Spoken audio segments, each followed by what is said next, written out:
Mistakes. We all make them. We're human after all. Hopefully we learn from them. Money mistakes, though, can get expensive. The more you learn about money and finance, the fewer mistakes you'll likely make. Here are the top 3 mistakes I see people make all the time with their 401ks. Number 1, not signing up for their 401k to begin with. And in too many cases, not even knowing if they have a 401k at work. And in some cases, getting auto-enrolled in their 401k, but they don't even know enough to know that. Come on, man. Your financial life is your responsibility. Go to HR and find out. Or go to your benefits website and see what's available. You might have been automatically enrolled and a small percentage of your pay is already being contributed. Maybe you need to bump that up.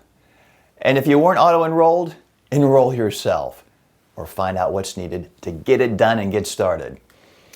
Sometimes I hear excuses like, hey, the market's not doing good right now, so I'm going to wait a little while before I start. I'll wait for the market to do better and then I'll get into my 401k. What they're really saying is, I'm going to wait until the prices of the 401k funds go up so I can buy fewer of them at a higher cost. What? Don't they remember Grandpa's motto? Buy low, sell high, sonny boy. Not the other way around. When the market is down, your 401k is essentially on sale. And if you're not enrolled, you'll fall victim to number 2, missing out on the free money. Your employer is likely trying to attract potential employees by offering matching money in the 401k. But you not only need to be in the 401k to get it, you've got to contribute enough to get it all. Maybe they match every dollar you put in up to a certain percentage of pay. Maybe it's only a 50% match. Maybe not even that. Whatever it is, make sure you're getting it all. And the third mistake I see all too often in 401ks, being too conservative and cautious with the selection of investments. Yeah, your money has to go somewhere in that plan. Make sure it's where you want it. You may have been auto-enrolled in a target date fund.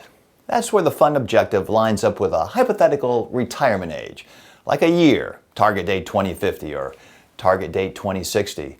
Maybe that's not what you want. And you probably don't want to leave 401k money sitting around in an interest-bearing account, making next to nothing, not keeping up with inflation.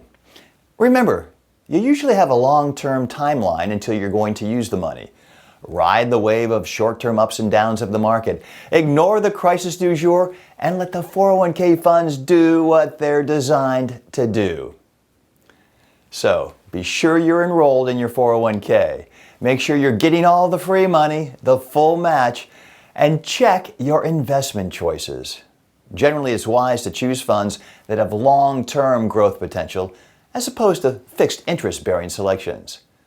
Do these, and you'll avoid the 3 mistakes I see all too often with 401ks.